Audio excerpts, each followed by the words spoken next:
Ladies and gentlemen, I have told you on this channel that nothing will stop Stephen Kalonzo Musyoka from contesting for the presidency come 2027.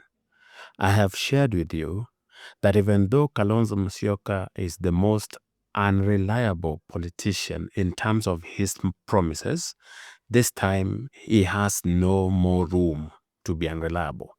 And what do I mean? Previously, Kalonzo Musyoka has threatened to vie no matter what.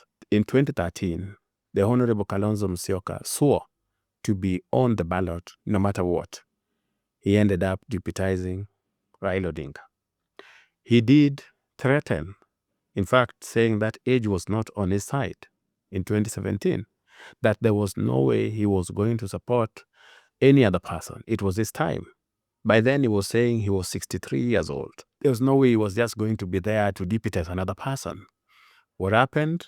Eventually, he deputized Raila again. In 2022, Kalonzo Musyoka even said he would be the most stupid person to actually support Raila Odinga again, that it was his time to vie. In fact, he nominated his running mate, and Kalonzo even was planned to go to IBC to present his documents. But eventually, Uhuru reached out to him, and Kalonzo Musyoka was all over praising Raila Odinga. He even went for an interview to be Raila Odinga's running mate. Ladies and gentlemen, those happened because Kalonzo Musyoka still had chance. Time was still on his side. 2027, Kalonzo Musyoka will not be a young person. By 2027, ladies and gentlemen, Kalonzo Musyoka will be about 74 years old. And at 74 years old, if he was not to vie then, what follows is that Kalonzo Musyoka will have to vie come 2032, which will find him about 80 years old. The rigorous nature of campaigns in Kenya at 80 years is not very easy. Even the most popular Raila Odinga has given up, is not going to vie. Because with age comes challenges. And some of these challenges are things that are beyond your control. You might really desire to go to the ground to see people, but you wouldn't. You'll find yourself sleeping in rallies. We saw that in 2022 with Raila Odinga during Azimio. And then he was not even 80 years, but he was sleeping in rallies. You can't blame him. It is his age. With age come different challenges. And so Kalonzo Musyoka's only chance to vie is 2027. Here is the challenge. Kalonzo Musyoka might have already decided he is going to vie, and he is depending on the Kamba vote and the endorsement of Rigathi Gachagua. That will give him the Kikuyu votes. He needs that desperately, because then that gives him a head start. However, that is not enough to win an election. You have to now go and convince other people. And that, ladies and gentlemen, requires serious resources. Some estimates of a presidential election in Kenya run into billions. I am not kidding.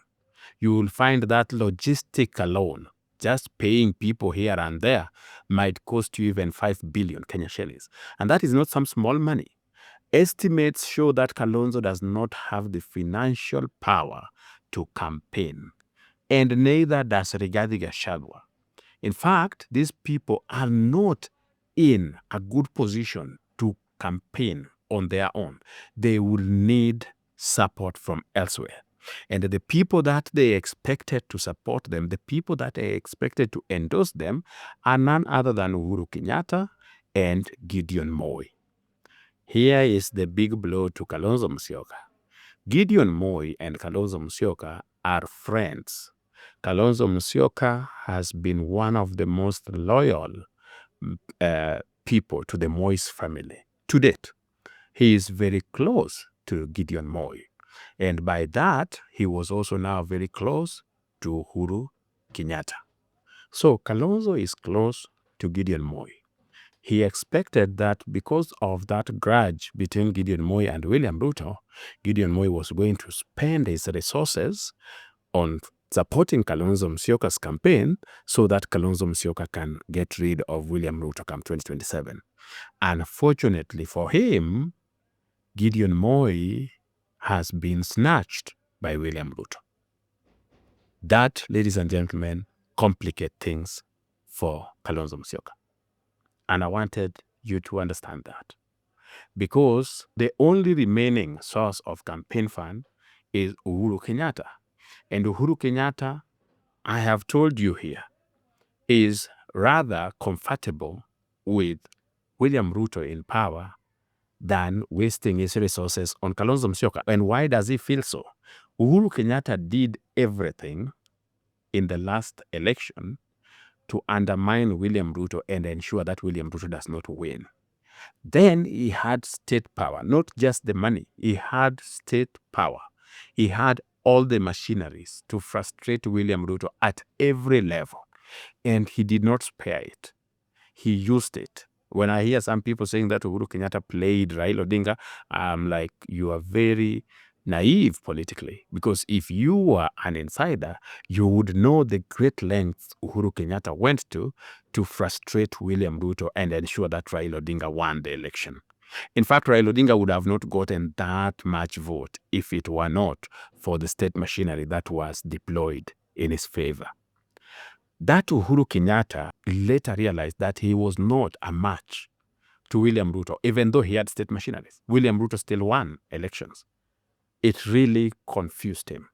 And even though he believed that William Ruto's government was going to fail and collapse, going by the confession by members of parliament who met him a few days before William Ruto was sworn in, he had told them that I would go and hand over power, but prepare for another election because this government is not going to last. He believed that the economy was so struggling that there's nothing William Ruto was going to do.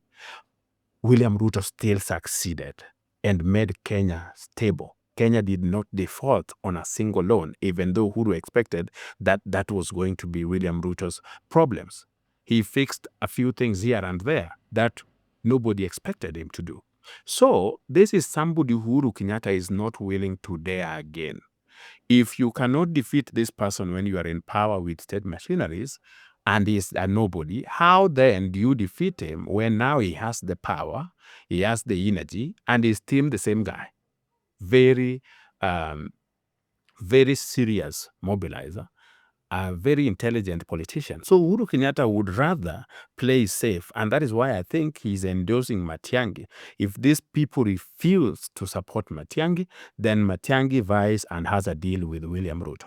So that denies Kalonzo the source of money, the income they were waiting for, because they believed if they can convince Uhuru Kenyatta, fine. But if they can't convince Uhuru Kenyatta, they have Gideon Moi to support them.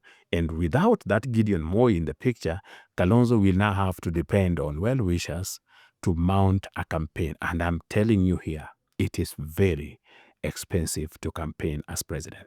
You may have the Kikuyu vote and the Kamba vote. That is not enough. You will still need to convince millions more across the country to back you if you are indeed interested in removing William Ruto from power. Ladies and gentlemen, I hope you understood this. Just as a recap, the reason why the decision by Gideon Moi to join William Ruto is a big blow to Kalonzo Musyoka is because it denies Kalonzo Musyoka a financier, somebody to fund his campaign. Remember, I am telling you, Kalonzo Musyoka is not going to settle for anything less than the presidency. There is no arrangement that Kalonzo Musyoka is going to get into, ladies and gentlemen, where he is not the presidential candidate. And as such, he will need money. He might get the Kikuyu vote, he might get the Kamba vote, but that is not enough. He will still need money to go out there and mobilize for millions more.